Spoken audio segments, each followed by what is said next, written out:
Good morning बच्चों, वंश education classes में आपका स्वागत है। आपको फिजिक्स में कल हम बता दिए हैं कि दर्पण में सब परिभाषाएं क्या होती हैं, प्रतिबिंब कैसे बनता है। फिर इसके बाद आपको बता दिए कि वक्रता, त्रिज्या और मुख्य फोकस में संबंध क्या होता है। आपको ये सब जानते हैं, सब कुछ बता दिया गया कि वक्रता, त्रिज्या और मुख्य फोकस में संबंध क्या होता है। अब जानते हो क्या जानेंगे आप लोग? अब आपको बताना पड़ेगा कि चिन्हों का नियम क्या हो। जैसे कहेंगे कि सर कोई बात होती है तो सर क्या करते हैं कि वो कहते हैं कि सर बता देंगे कि दर्पण के सामने क्या होता है, माइनस हो जाता है, दर्पण के बाद क्या होता है, प्लस होता है। लेकिन बताते कैसे हो जाने आज समझ में। चलिए देखिए वो जानते हो। अब वो जानने के लिए सबसे पहले किसी पर भी जान ले, मान ले हम कि अवतल पर जान ले या फिर उत्तल पर जान ले, दोनों जान ले, कोई दिक्कत नहीं है। अब चलिए अच्छा देखिए, मान लीजिए सबसे पहले हम जब हमेशा से पढ़ते आए, पहले उत्तल को सॉरी अवतल को ही प्राथमिकता देते हैं, तो अवतल लेके चलिए इधर जान ले कैसा दर्पण है अवतल, और इधर कैसा मान लीजिए सॉरी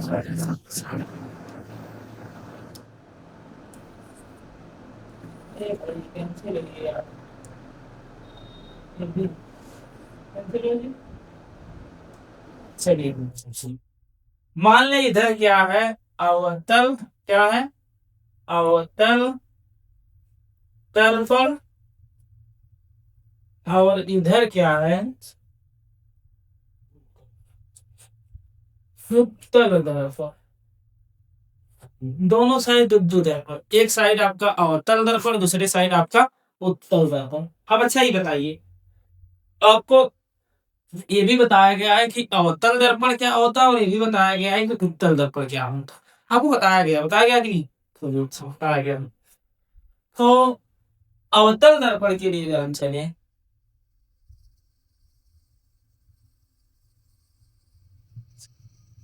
यहाँ पर यह क्या है, पॉलिश क्या है, पॉलिश क्लियर या पॉलिश। ये हमारा क्या है, तो कहेंगे गुरु जी यह मुख्य अक्ष क्या है, तो कहेंगे गुरु जी यह मुख्य अक्ष क्या है, कहेंगे यह क्या है, मुख्य अक्ष क्या है, मुख्य अक्ष। कहेंगे कि सर यह मुख्य अक्ष क्या है, मुख्य अक्ष। अब कह रहा है कि अगर यह मुख्य अक्ष है तो इसको किससे लिखा भी, पी से, किससे बता दिया जाए, पी से। अब आगे आपसे बता रहा है कि या तो पी तक हो गया, यहाँ पर मान लिया जाए कि मुख्य फोकस यह, और यहाँ पर मान लिया जाए वक्रता केंद्र। यहाँ तक तो भाई सब बात क्लियर है कि कौन मुख्य फोकस है, कौन वक्रता केंद्र है, सब कुछ हो गया। अब आपसे बता रहा है कि अगर कोई वस्तु, ध्यान दीजिएगा ये बात न्यूमेरिकल के लिए चलती है, न्यूमेरिकल के साथ साथ जब प्रूव करना होता है तब भी चलती है, लेकिन खास करके जान लीजिए कि ये बात किसके लिए चलेगी, बताइए। ये बात जो है किसके लिए चलेगी, न्यूमेरिकल चलेगी, किसके लिए, न्यूमेरिकल। अब एक बात देखिएगा लीजिएगा, कह रहे हैं कि मान ले हमारे यहाँ पे क्या है, ये क्या है, क्या है, ए और बी हमारी क्या है, ए और बी क्या हमारी है, वस्तु है। ए और बी क्या हमारी है, वस्तु है। मान लें ए और बी हमारा क्या है, वस्तु। क्लियर। अब कह रहा है कि किसी एक नियम से, या भी कोई नियम है, बस अब जानते रहिए, ध्यान दीजिए कि जहां वस्तु होती है, मतलब वस्तु से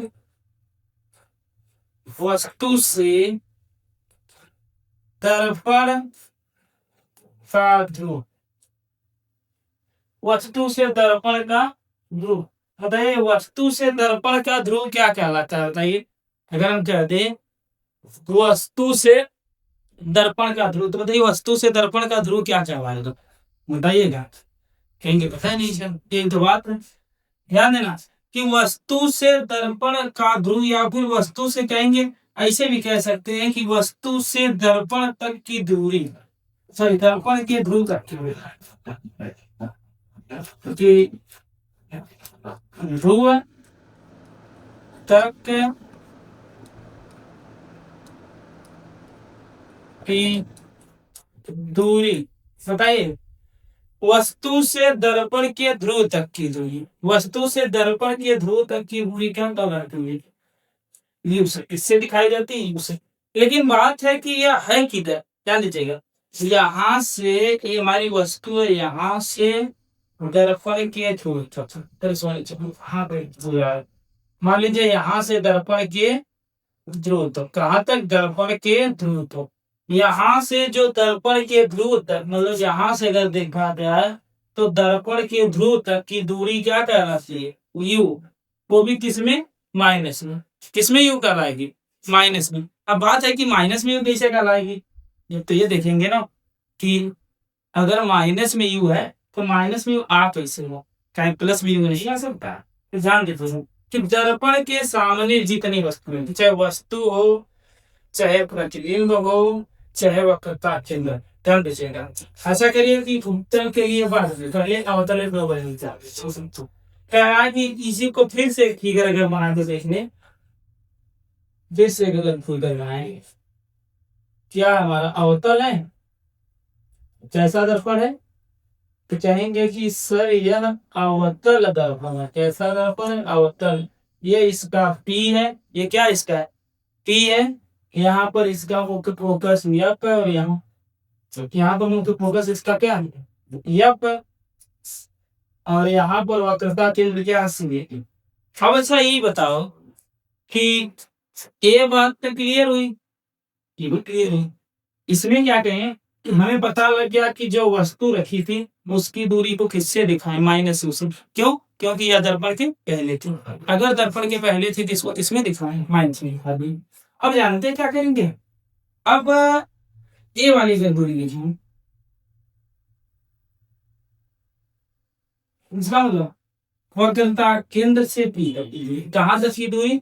वक्रता केंद्र से ध्रुव तक। तो अच्छा ये बताइए, जो वक्रता केंद्र से ध्रुव तक की दूरी है वह बताइए किसमें? जो वक्रता केंद्र से ध्रुव तक की दूरी है वह किसमें होगा? तो कहेंगे सर वक्रता केंद्र से ध्रुव तक की दूरी जो है दर्पण के पहले है, परावर्तक पृष्ठ के सामने ही। अब जब परावर्तक पृष्ठ के सामने रहेगी भाई, जब परावर्तक पृष्ठ के सामने रहेगी, जब परावर्तक पृष्ठ के सामने रहेगी तो बताइए किसमें होगा? ऋणात्मक। और मैं बताया था कि वक्रता केंद्र से ध्रुव तक की दूरी क्या कहलाती है? वक्रता त्रिज्या। क्या कहलाती है? वक्रता त्रिज्या। क्या कहलाती है? वक्रता त्रिज्या। तो अब बताइए अगर ये वक्रता त्रिज्या कहलाएगी इसको किससे दिखाते हैं? इसको दिखाते हैं, किससे दिखाते हैं? हाथ से। को भी किसमें रहेगा? माइनस। क्लियर हो गया?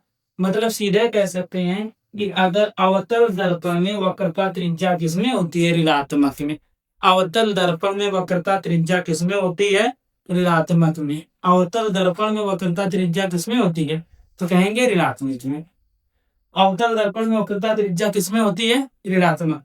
अब बात अगले के लिए, ध्यान दीजिए। अगले के लिए अगर चले, अगले के लिए चलेंगे, ध्यान दीजिए। अगर अगले के लिए मान लीजिए, देख ले, ध्यान दीजिएगा। अगला देखिए, ये तो नंबर 2 तक क्लियर हो गया, 2 तक क्लियर होगा। अगर अगला आप देखें, अगली पॉइंट तो कह रहा है कि अगर तीसरी पॉइंट है, जैसे हमारे पास दर्पण को ही बनाए, दर्पण क्या बना दें? कैसा दर्पण बनाए? कैसा बनाए? अवतल। कैसा दर्पण बताइएगा? कैसा दर्पण बनाए हैं? अवतल दर्पण। कहेंगे गुरु जी अवतल दर्पण बनाए। कैसा दर्पण बनाए हैं? तो कहेंगे सर अवतल दर्पण। कैसा दर्पण बनाएंगे? कहेंगे कि सर अवतल दर्पण। क्लियर जैसा दर्पण बनाए हैं तो कहेंगे सर अवतल दर्पण बनाए। कैसा दर्पण बनाए तो कहेंगे सर अवतल दर्पण बनाए। क्लियर? अब मुख्य से निकालें, यहाँ पर ए पॉइंट P, यहाँ पर ए पॉइंट F और यहाँ पर ए पॉइंट S। क्लियर? अब ए तो मुझे पता लग गया। क्या पता लगा बताइए? ये मुझे पता लग गया सर कि ये पता लग गया कि वक्रता त्रिज्या से ध्रुव तक की दूरी, वक्रता केंद्र से ध्रुव तक की दूरी वक्रता त्रिज्या कहलाती है। जो अवतल दर्पण में दर्पण के क्या होती है, सामने होती है। अवतल दर्पण में दर्पण के ठीक क्या होती है, सामने होती है। अवतल दर्पण में दर्पण के ठीक क्या होती है, सामने होती है। जब अवतल दर्पण में दर्पण के ठीक सामने हो, ध्यान दीजिएगा, जब अवतल दर्पण में दर्पण के ठीक सामने होती है तो आप कुछ में होगी माइनस में बता जाए। अब बात आएगी मुख्य फोकस की, किसकी आ गई, ये दूरी, कौन सी दूरी, मुख्य फोकस की। कौन सी दूरी, मुख्य फोकस में। तो बताइए अब बात किसकी आई, मुख्य फोकस की आई कि मुख्य फोकस में क्या। तो आप ध्यान दीजिएगा कि मुख्य फोकस में होगा, ये देखिए, अब मुख्य फोकस में क्या होगा उसके लिए जानते हैं क्या करें कि यह अभी दर्पण के क्या है, सामने है, दर्पण के सामने। तो चिन्ह प्रॉपर्टी का यही नियम है कि अगर यह अभी दर्पण के सामने है, ध्यान दीजिए, अगर यह अभी दर्पण के सामने है तो यह किसमें होगा, माइनस में। क्या, उस माइनस, क्योंकि जो फोकस दूरी होती है, सब लोग जानते हैं फोकस दूरी को किससे दिखाया जाता है, बताइए। जो फोकस दूरी होती है उसको किससे दिखाया जाता है, तो कहेंगे कुछ लोग स्मॉल एफ से दिखाया जाता है। किससे दिखाया जाता है, स्मॉल एफ से। अगर स्मॉल एफ से दिखाया जाएगा और यह फोकस दूरी है तो किसमें होगी, माइनस में होगी। क्यों, क्योंकि यह दर्पण के पहले, क्या है, दर्पण के या पहले। क्यों माइनस में होगी, क्योंकि यह दर्पण के पहले। क्यों माइनस में होगी, क्योंकि यह दर्पण के पहले। क्यों माइनस में होगी, क्योंकि यह दर्पण के पहले ही। अब बताइए कि एक चीज क्लियर हो गया कि अवतल दर्पण की, अवतल दर्पण के लिए जो वस्तु है, वस्तु की ध्रुव से दूरी क्या है, से दूरी, ध्रुव से दूरी क्या है, ये कहेंगे गुरु जी माइनस ड्यू, कहेंगे गुरु जी माइनस ड्यू। अवतल दर्पण की जो, तो सॉरी, अवतल दर्पण में जो ध्रुव से वस्तु की दूरी है, कहेंगे कि क्या है, पूरा देखो नहीं है, पूरा बजे इस पर होती है, क्या करोगे कि कोलकाता के इतने भी समूह बताओ, सही बता कि जो वस्तु की लंबाई हो, ध्यान दीजिएगा,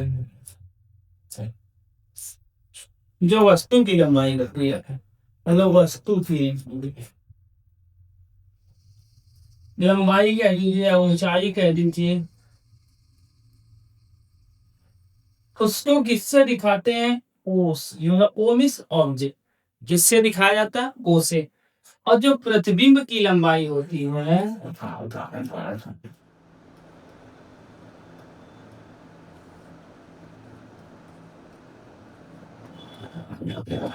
इसको किससे दिखाया जाता है, आई से। आई मतलब इमेज। तो मतलब वस्तु की लंबाई को ओ से और प्रतिबिंब की लंबाई को आई से। अब पहले मेरी बात सुनिए कि बता रहा ए आपका क्या है, तो कहेंगे गुरु जी मेरा मुख्य अक्ष, क्या है, मुख्य मुख्य अक्ष। अगर ये आपसे पूछेगा कि गुरु ये बताइए क्या है, तो आप बहुत सीधा से कह देंगे गुरु जी क्या है, मुख्य अक्ष, मेन एक्सिस, मुख्य अक्ष। अब जानते हैं अगर ये मुख्य अक्ष है, तो आपसे बता रहा है कि यहाँ जो मेरी वस्तु थी ऊपर की साइड, किधर की साइड है, ऊपर की साइड। अगर मुख्य अक्ष से वस्तु ऊपर की साइड हो, मुख्य अक्ष से वस्तु ऊपर की साइड हो, मतलब जो वस्तु है किधर की साइड रहे, ऊपर की साइड,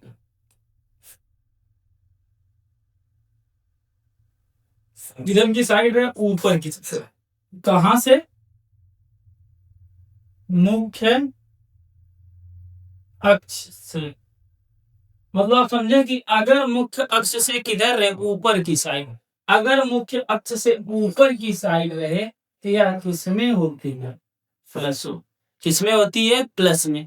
मतलब अगर कह रहा है कि मुख्य अक्ष से ऊपर की साइड हो, कह रहा है आपसे कि अगर मुख्य अक्ष से ऊपर की साइड हो तो यह किसमें रहेगी, प्लस में। किसमें रहेगी, खुदा बताऊं, प्लस में रहेगी।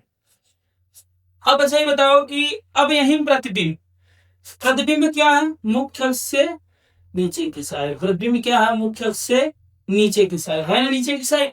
अगर मुख्य अक्ष से कहाँ रहे, मुख्य अक्ष से नीचे की साइड, किधर है, नीचे की साइड या नीचे की तरफ। ध्यान देना, अगर मुख्य अक्ष से ऊपर था तो प्लस, और मुख्य अक्ष से नीचे है तो इसमें माइनस आई। क्या?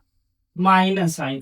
मतलब कह सकते हैं कि अगर वस्तु मुख्य अक्ष के ऊपर है तो प्लस साइन, और कह रहा है अगर प्रतिबिंब या वस्तु कोई भी पृथ्वी में रहे चाहे वस्तु रहे, अगर मुख्य अक्ष के नीचे साइड है तो माइनस साइन। अगर बताइए प्रतिबिंब भी मुख्य अक्ष के ऊपर होता, ध्यान दीजिएगा, अगर प्रतिबिंब मुख्य अक्ष के ऊपर होता तो क्या होता बताइए?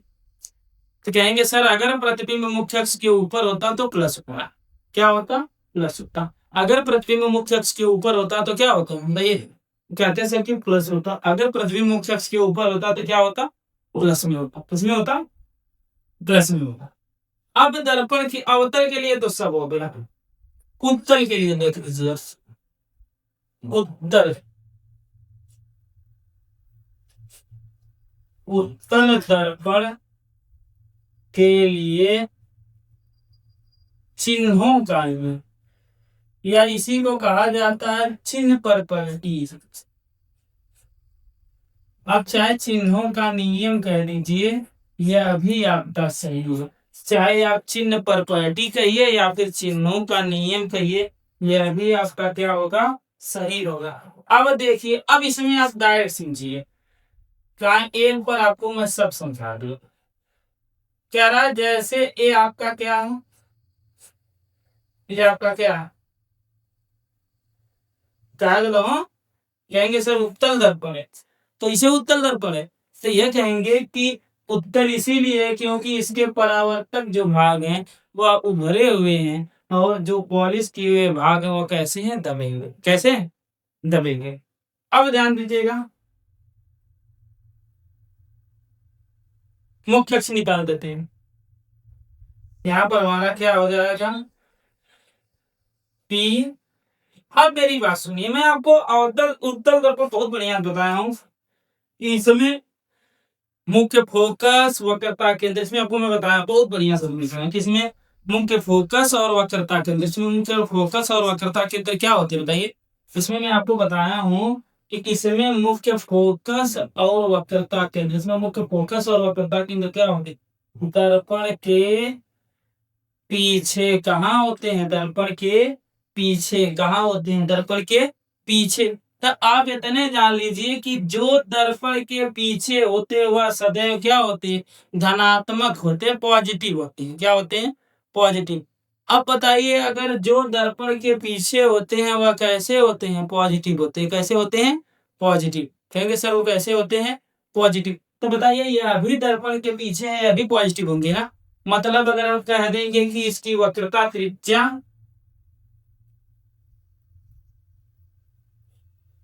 वक्रता त्रिज्या, तो बताइए वक्रता त्रिज्या क्या होगी? जहां माइनस आर रहता था वही क्या होगा? Plus R. क्लियर? वक्रता त्रिज्या क्या होगी? जहां माइनस आर था वहीं प्लस आर। ध्यान से समझिएगा कि वक्रता त्रिज्या इसकी क्या होगी? जहां माइनस आर था वहीं क्या हो जाएगा बताइएगा? जहां माइनस आर था वहीं क्या होगा? प्लस आर होगा। ये तो वक्रता त्रिज्या के लिए कह रहा है, आगे बता देगा। ध्यान दीजिएगा, ये तो वक्रता त्रिज्या हो गया। आगे कह रहा है कि मुख्य फोकस, क्या? मुख्य फोकस क्या है? मुख्य फोकस, मुख्य फोकस के लिए प्लस है। मुख्य फोकस के लिए क्या है बताइए? प्लस है। मुख्य फोकस के लिए क्या है? प्लस है। मतलब क्यों? क्योंकि यह दर्पण के बाद है, दर्पण के पीछे। जब दर्पण के पीछे आएगा तो यह भी किसमें होगा? प्लस में होगा। दो बात हो गई। ये बताइए यह भी प्लस यह भी प्लस। लेकिन ध्यान देना, एक बहुत इंपॉर्टेंट बहुत इंपॉर्टेंट बहुत इंपॉर्टेंट बात, 100% इंपॉर्टेंट बात। बात क्या है? यह है कि वस्तु चाहे अवतल दर्पण रहे चाहे उत्तल दर्पण रहे, मतलब चाहे आपका कॉन्वेक्स मिरर रहे चाहे आपका क्या हो जाए कॉनकेव मिरर रहे, चाहे दोनों में से कौनों मिरर है, कोई दिक्कत नहीं। कि जानते रहिएगा कि दोनों जो मिरर है इसमें वस्तु सदैव क्या होती है? ऋणात्मक। मतलब क्या होगी? वस्तु की दूरी तो क्या कहेंगे, सदैव ऋणात्मक। क्या, सदैव ऋणात्मक। वस्तु हमेशा क्या होती है, तो कहेंगे गुरुजी यह जो वस्तु होती है यह सदैव ऋणात्मक होती है, हमेशा ऋणात्मक रहती है। इसमें धन से कोनो मतलब है नहीं, मतलब धनात्मक से कोनो मतलब है नहीं, हमेशा क्या होती है, ऋणात्मक। मतलब हो जाएगी यह हमेशा माइनस क्या, बताइए हमेशा माइनस क्या होगी, तो कहेंगे माइनस हमेशा यू। क्या होगी, हमेशा माइनस यू। चलिए अच्छा इतना जान लिया कि हमेशा क्या होती, माइनस यू। जब अब बात आती है बेटा कि प्रतिबिंब को, प्रतिबिंब ध्यान देना। अब तो वैसे इसमें दोनों कंडीशन होती है, प्रतिबिंब आभासी बनता, दर्पण के पीछे बनता है। लेकिन मैं क्या कह रहा हूं कि अगर कोई भी प्रतिबिंब, ध्यान देना, अगर कोई भी प्रतिबिंब मान लीजिए यहाँ पे बन रही, अगर दर्पण के बाद, ध्यान देना, यह कहने का मतलब कोई भी प्रतिबिंब अगर दर्पण के पीछे बन रही, ध्यान से समझिए, कोई भी प्रतिबिंब अगर दर्पण के पीछे बन रही है तो कैसी प्रतिबिंब होगी, बताइए। अगर दर्पण के पीछे प्रतिबिंब बन रही है, अगर दर्पण के पीछे प्रतिबिंब बन रही है तो कैसी प्रतिबिंब होगी, तो कहेंगे कि यह सदैव चिन्हों के लिए क्या होगी, पॉजिटिव होगी। मतलब क्या होगी, प्लस होगा। कैसा प्रतिबिंब होगा, प्लस। क्यों, क्योंकि यह उत्तल दर्पण में दर्पण के बाद बनती है, क्योंकि यह उत्तल दर्पण में दर्पण के बाद बनती है। अगर यह उत्तल दर्पण में दर्पण के बाद बनती है, ध्यान दीजिएगा, अगर यह उत्तल दर्पण में दर्पण के बाद बनती है तो यह कैसा प्रतिबिंब होती है, प्लस मतलब पॉजिटिव प्रतिबिंब होती है। कैसी प्रतिबिंब होती है, पॉजिटिव। क्लियर हो गया, मतलब इसकी दूरी जो होती है पॉजिटिव होती है। अब बात आ रही कि वस्तु के लिए, तो वस्तु के लिए आपको वही बात है कि अगर ऊपर की साइड है तो प्लस, अब अगर यहाँ भी मान लीजिए प्रतिबिंब ऊपर की साइड है तो यहाँ पे किसमें होगी, प्लस में, और ये प्लस ओ होगा, ये प्लस क्या होगी, आई होगी। क्लियर। लेकिन अगर यही प्रतिबिंब तो नीचे की साइड बनती तब यह क्या हो जाती, माइनस। क्या हो जाती, माइनस आई।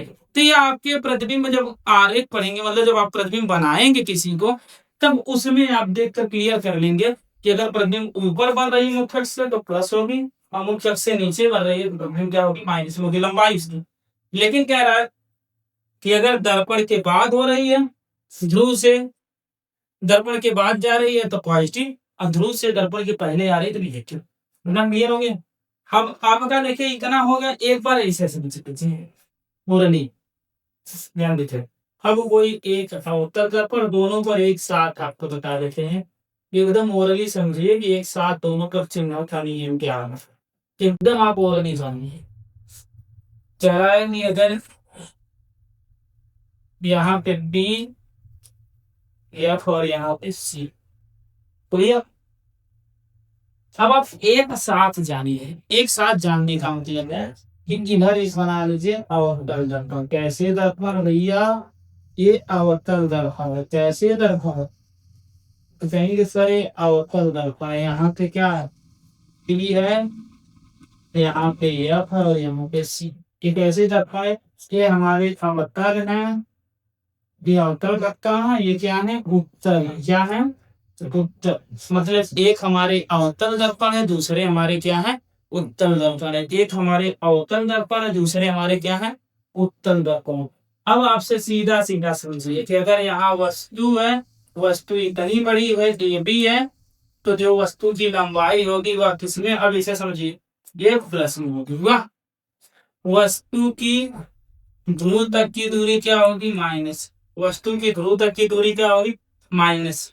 यहाँ भी मान लें हमारी वस्तु है, ये हाई में या किसी में भी प्लस होगी, लेकिन कह रहा है अगर इसको ए कहें इसको बी को, हम बता रहा है कि यहाँ वस्तु यहाँ से दर्पण के ध्रुव तक की इसमें भी दूरी क्या होगी, माइनस। मतलब इसके लिए भी दर्पण का ध्रुव माइनस है और इसके लिए भी दर्पण का ध्रुव माइनस है। क्लियर। अब ध्यान दीजिए, अब आगे कह रहे हैं कि यहाँ वक्रता केंद्र है, यहाँ से फोकस है। यहाँ वक्रता केंद्र से जो सॉरी ध्रुव, वक्रता केंद्र से ध्रुव की दूरी इसमें क्या होगी, माइनस है, क्योंकि यह दर्पण के पहले है। यहाँ बता रहा है कि ध्रुव से वक्रता केंद्र की दूरी क्या होगी, प्लस आर। क्यों प्लस आर होगी, क्योंकि यह दर्पण के बाद है। तो दर्पण के जो पीछे या दर्पण के बाद होंगे वो प्लस में होंगे, दर्पण के जो पहले हो या तो फिर दर्पण के पहले होंगे वो क्या कराएंगे माइनस में। क्या देखिए कंपेयर कर रहे हैं, ये हम मुख्य फोकस है, ये क्या मुख्य फोकस है, ये किसमें होगा बताइएगा, या इधर माइनस से होगा क्योंकि दर्पण के पहले कर रहा है। यहाँ हमारा मुख्य फोकस क्या होगा बताइए, यहाँ जो हमारा मुख्य फोकस या प्लस में होगा क्योंकि दर्पण के बाद है। तो ध्यान देना, वस्तु दर्पण के पहले थी माइनस में, इधर भी वस्तु दर्पण के पहले थी माइनस में। एक अवतल के लिए देखिए जो वक्रता त्रिज्या थी दर्पण के पहले माइनस है, इधर वक्रता त्रिज्या दर्पण के बाद है प्लस में। फिर आपसे बता रहा है कि इधर जो है आपका मुख्य फोकस मतलब ये जो है मुख्य फोकस है माइनस ही, उधर मुख्य फोकस प्लस में। हो गया। अब कह रहा है अगर इधर प्रतिबिंब बन रही है, प्रतिबिंब के लिए तो कुछ है, प्रतिबिंब मान लीजिए दर्पण के पहले कर रहे हैं, मान लीजिए अगर यहाँ पे भी हमारी प्रतिबिंब हो रही है, अगर सॉरी ए डैश मान लीजिए प्रतिबिंब, तो अगर प्रतिबिंब पहले बन रही है दर्पण के ध्रुव से तो माइनस, अगर प्रतिबिंब दर्पण से पहले बन रही है तो माइनस। और इधर मान लीजिए प्रतिबिंब यहाँ बन रही है ए डैश, जब दर्पण के बाद बनेगी कोई आप इसमें होगी प्लस में। है समझ में कि अगर दर्पण के पहले प्रतिबिंब बन रही है तो माइनस में, और दर्पण के बाद प्रतिबिंब बन रही है तो किसमें होगी प्लस में। यही आपका चिन्हों की प्रॉपर्टी का नियम है। तो आप लोगों को कल जो बताएंगे वो बताएंगे कि यू भी एफ में संबंध क्या होता है, समझ में। अब रिलेशन पढ़ेंगे कि मुख्य फोकस वक्रता त्रिज्या, मुख्य फोकस प्रतिबिंब और वस्तु में संबंध क्या क्या है ध्यान दीजिए, कल आपको यह बताया जाएगा। आज के लिए आपका इतना है, आप लोग चैनल को देखते रहिए और एक दूसरे के पास शेयर करके भेजते रहिए ताकि सब लोग देखते रहें। अगर मैं आपके पास भेज रहा हूँ तो आप लोग सबके पास भेजिए और रोज का रोज देखिए, रोज का रोज देखेंगे तो आपको ये पॉइंट समझ में आ जाएगा। इम्पोर्टेंट है फिजिक्स 10 की दृष्टि से बहुत इंपॉर्टेंट है, और अगर 12 की दृष्टि से देखा जाए तो 12 की दृष्टि से भी इम्पोर्टेंट है। अभी कैसा पेपर, सेकेंड पेपर है। 12 की दृष्टि से अगर देखा जाए तो सेकेंड पेपर में जो ऑप्टिक्स ऑप्टिक्स जो आपका है जिसमें आपको लाइट फैला चैप्टर है उसमें आपको यही मिलेगा सब शुरुआत में। तो ये आप क्या करते रहिए, वीडियो पर रोज बनिए और रोज आप इसको देखते रहिए और हमेशा पढ़ाई करते रहिए, पढ़ाई में एकदम आप पीछे ना रहिए क्योंकि कंपटीशन इतना ज्यादा है कि अगर आप पीछे होंगे तो कोई दूसरा जो है आपसे पहले हो ले लेगा। आज समझ में, जैसे कभी कुछ खाने में पीछे नहीं रहते हैं, कुछ भी मिल जाता है तो बड़ा समय से पहले तोड़ के चले जाते हैं, उसे पढ़ने में पीछे नहीं रहिए। अगर आप पढ़ने में पीछे हो जा रहे हैं, ध्यान दीजिएगा, अगर आप पढ़ने में पीछे हो जा रहे हैं तो होगा क्या कि आपसे पहले हर एक लोग एक्टिव है, आपसे पहले वो पा जाएंगे। अगर आपसे पहले वो पा गए तो फिर आप वेट करते रहिए। समय इतनी तेजी से निकल रही है, इसमें इतनी तेजी से निकल रही है कि कब आपका हाई स्कूल से ग्रेजुएशन पहुंच जाएंगे आपको पता नहीं लगेगा, और फिर आपकी आधी से ज्यादा उम्र निकल चुकी होगी और बाद में आपको बस पछतावा होगा। इसलिए पढ़ाई करिए और एक दूसरे को भेजते रहिए, ठीक है क्या। धन्यवाद, आगे तक देखिएगा कल।